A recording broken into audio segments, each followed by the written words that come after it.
Hi students, welcome to online classes of Karan convent children's academy.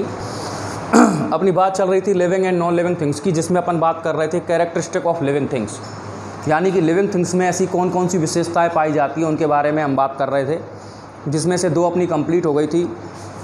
आज हम बात करेंगे रेस्पिरेशन के बारे में। देखिए, रेस्पिरेशन भी एक मेन कैरेक्टरिस्टिक है लिविंग थिंग्स की, यानी लिविंग थिंग्स के अंदर रेस्पिरेशन का होना बहुत ज़रूरी है। होता क्या है, रेस्पिरेशन क्या है कि एक प्रोसेस है, क्या है, एक प्रोसेस है, और इस प्रोसेस के तहत O2 को सेल्स तक पहुंचाया जाता है, ऑक्सीजन को, और सेल्स में जाके O2 जो है वो फूड का ऑक्सीडेशन करती है। क्या करती है? ऑक्सीडेशन। और इस फूड के ऑक्सीडेशन से मिलता है हमको एनर्जी। और ये आपको मैंने पहले ही बता दिया था कि एनर्जी जो है वो लिविंग थिंग्स के अंदर बहुत ज़रूरी होती है। वेरियस एक्टिविटी जो हम करते हैं, बहुत सारी एक्टिविटी, उनको कंप्लीट करने के लिए, उनको परफॉर्म करने के लिए एक्टिविटीज़ को ज़रूरी है एनर्जी। और ये एनर्जी मिलेगी हमको फूड से, और ये कब मिलेगी? जब हम रेस्पिरेशन करेंगे। इसमें एक बाय प्रोडक्ट बनता है, इस प्रोसेस में एक बाय प्रोडक्ट बनता है।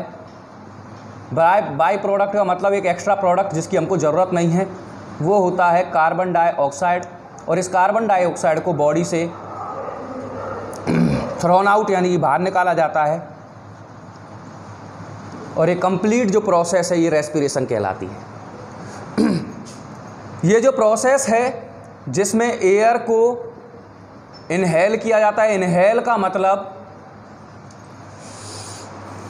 एयर को अंदर लेना बॉडी के, और एयर को फिर बॉडी से एक्सहेल किया जाता है, यानी कि बॉडी से बाहर छोड़ना। इनहेलेशन और एक्सहेलेशन कहलाती है ब्रीथिंग। तो ये ब्रीथिंग है, और ऑक्सीजन का इस एयर में से लंग्स में जब ये एयर जाएगी तो इस ऑक्सीजन को एब्जॉर्ब करके सेल्स तक पहुंचा के फूड का ऑक्सीडेशन करना कहलाता है रेस्पिरेशन। दोनों ही अलग अलग प्रोसेस हैं। तो इस तरीके से होता है रेस्पिरेशन, स्पेशली ह्यूमन बीइंग के अंदर। अब देखिए, और लिविंग थिंग्स के अंदर भी यही प्रोसेस है। अब रेस्पिरेशन करने के जो तरीके हैं एनिमल्स के, वो अलग अलग हैं। जैसे फॉर एग्जांपल हम अपनी बात कर लें ह्यूमंस की, तो हमारा जो मेन रेस्पिरेटरी ऑर्गन है वो है लंग्स, यानी कि हम लंग्स के द्वारा रेस्पायर करते हैं। और अगर हम बात करें इंसेक्ट्स की, तो इंसेक्ट्स करते हैं ट्रैकिया के माध्यम से रेस्पायर। ट्रैकिया क्या होते हैं? छोटी छोटी ट्यूब होती है इनकी बॉडी में, इन छोटी छोटी ट्यूब्स के माध्यम से ही ये रेस्पायर करते हैं। वहीं अगर हम बात करें एक्वाटिक एनिमल्स, तो एक्वाटिक एनिमल्स ज़्यादातर जो हैं वो अपने गिल्स से रेस्पायर करते हैं, और कई ऐसे भी एनिमल हैं जो अपनी स्किन से रेस्पायर करते हैं। जैसे कि मेंढक जो होते हैं पानी के बाहर जब रहते हैं तो अपनी स्किन से ही रेस्पायर करते हैं। तो ये है एक तरीके से रेस्पिरेशन। और अगर बात करूं मैं कि जो प्लांट्स हैं वो स्टोमेटा, इनकी लीव्स के लोअर सरफेस पे स्मॉल होल्स पाए जाते हैं, बहुत छोटे छोटे छिद्र पाए जाते हैं, जिनको कहते हैं स्टोमेटा। और इस स्टोमेटा के माध्यम से ही प्लांट्स जो हैं वो रेस्पायर करते हैं या कर सकते हैं। और अगर कोई रेस्पायर नहीं कर रहा है, सीधी बात है वो नॉन लिविंग थिंग है, लिविंग थिंग नहीं है। अब हम बात करते हैं ग्रोथ एंड डेवलपमेंट की।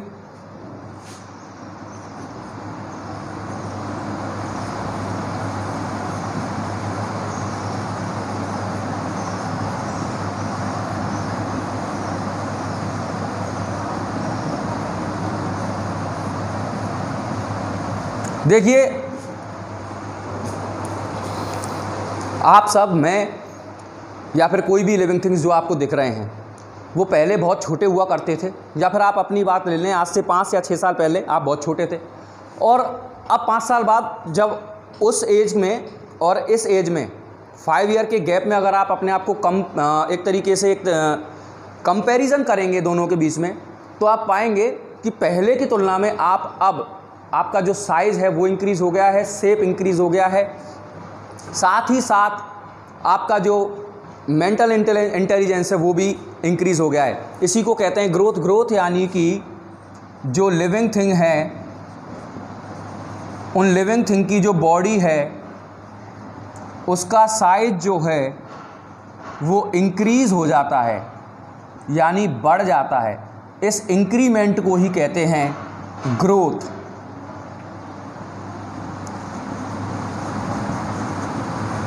और इन्हीं लिविंग थिंग का एज बढ़ने पर इंटेलिजेंस भी बढ़ती है, सोचने समझने की शक्ति बढ़ती है। इसको कहते हैं डेवलपमेंट।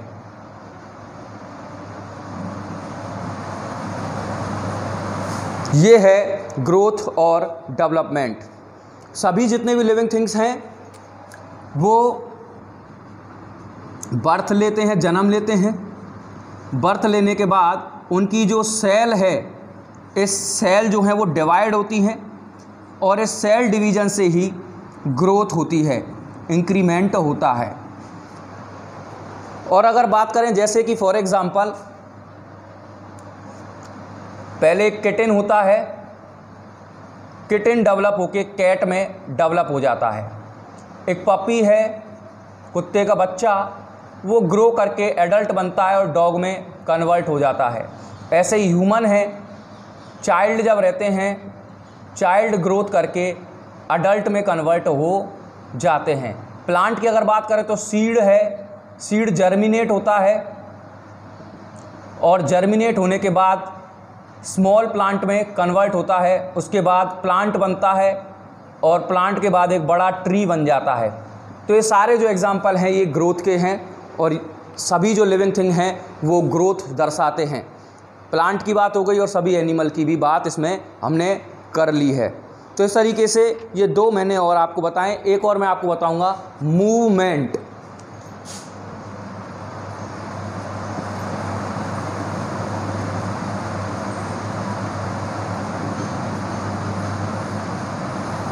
देखिए, किसी भी लिविंग थिंग का, कोई भी लिविंग थिंग है, उसका वन प्लेस से किसी दूसरे प्लेस तक जो ये क्या करते हैं, पोजीशन चेंज करते हैं। एक जगह से दूसरी जगह पे चले गए, यानी कि क्या हुई है, पोजीशन चेंज हुई है। इस पोजीशन के चेंजमेंट को ही कहा जाता है मूवमेंट। और ऑलमोस्ट ज़्यादातर जो लिविंग थिंग है वो मूवमेंट करते हैं। क्यों करते हैं? ये मूवमेंट करते हैं फॉर दियर फूड, फूड ढूंढने के लिए, शेल्टर आवास के लिए, और यहाँ तक कि रिप्रोड्यूस करने के लिए भी मूवमेंट करते हैं। तो ज़्यादातर जो एनिमल्स है वो मूवमेंट करते हैं और इस मूवमेंट को कहा जाता है, जो इनमें मूवमेंट होती है अलग अलग एनिमल्स में, उसको कहा जाता है लोकोमोशन। क्या कहा जाता है? लोकोमोशन, यानी चलन, चलने की जो प्रोसेस है। यहाँ तक कि लिविंग थिंग्स खुद तो मूव करते ही हैं, यहाँ हमारी बॉडी के इंटरनल ऑर्गन के अंदर भी मूवमेंट बहुत सारी होती है। जैसे कि हार्ट जो है बीट करता है, कॉन्ट्रैक्ट होता है, और इस कॉन्ट्रैक्शन से जो ब्लड है हमारी बॉडी के अंदर वो एक जगह से दूसरी जगह पर पोजीशन चेंज करता है, यानी मूवमेंट करता है। सभी लिविंग थिंग मूवमेंट करते हैं। किसी को भी देख लीजिए आप, नॉर्मली तो आपको दिख ही रहा है। और भी जो स्मॉल लिविंग थिंग्स हैं जैसे सी एनीमोन है, हाइड्रा हैं, ये क्या करते हैं, किसी भी एक ऑब्जेक्ट से अपने आप को टच करा के और अपनी बॉडी को मूव कराते हैं। तो मूवमेंट सभी शो करते हैं। ऑलमोस्ट माना जाता है कि प्लांट मूवमेंट नहीं करते, जबकि आप देखेंगे कि जो फ्लावर हैं, फ्लावर जो हैं, आप सुबह देखिए जहाँ सन का साइड होता है उसी तरफ फ्लावर अपना मूवमेंट दर्शाता चला जाता है, यानी कि वो भी मूवमेंट करता है, क्योंकि वो एक पोजीशन अपनी क्या कर रहा है, चेंज कर रहा है। डायरेक्शन चेंज हो रही है तो भी पोजीशन चेंज हो रही है। यहाँ तक कि जो touch me not, mimosa pudica कहते हैं जिसको, टच मी नॉट यानी छुई मुई का जो प्लांट होता है उसको टच करने पर वो अपने आप को कॉन्ट्रैक्ट कर लेता है। ये भी एक तरीके की मूवमेंट है। तो कुल मिलाकर जितने भी लिविंग थिंग्स हैं वो मूवमेंट भी शो करते हैं। अब इसमें 2-3 रह गए हैं, 4। Excretion, respond to stimuli, reproduction और लाइफ स्पैन, इनके बारे में बात करेंगे हम कल। आज के इतना ही। Thank you very much.